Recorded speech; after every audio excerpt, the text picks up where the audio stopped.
vous donne tous rendez-vous le 28 mars au Stade de France pour un match contre le Pérou, durant lequel on va fêter notre titre de champion d'Afrique. Donc, c'était sûr, les gars. Durant lequel on va fêter notre titre de champion d'Afrique. Bien sûr. Mais c'était inévitable. C'était sûr et certain. Vraiment, là, carrément, tous les joueurs, ils ont fait une vidéo. Chacun a fait une vidéo pour dire, ouais, voilà, on va fêter le titre de champion d'Afrique au Stade de France. Moi, j'ai une théorie, les gars. Moi, j'ai une théorie pour ça. Moi, je vous dis, je pense, en fait, les Sénégalais, la coupe, ils vont finir par, je pense, à un moment donné, par la rendre. Surtout si la décision, elle est maintenue par le TAS, ils vont la rendre à un moment donné, cette coupe.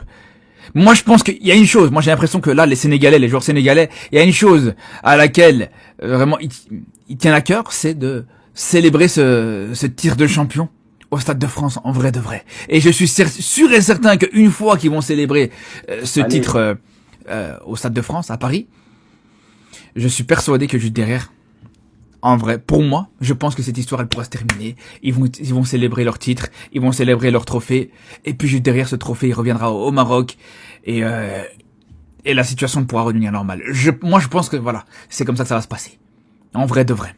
On verra, les gars, on verra, en tout cas. On espère juste que, comme je vous dis, les gars, au final, on espère juste que cette situation s'apaisera le plus rapidement possible. C'est le plus important, les gars.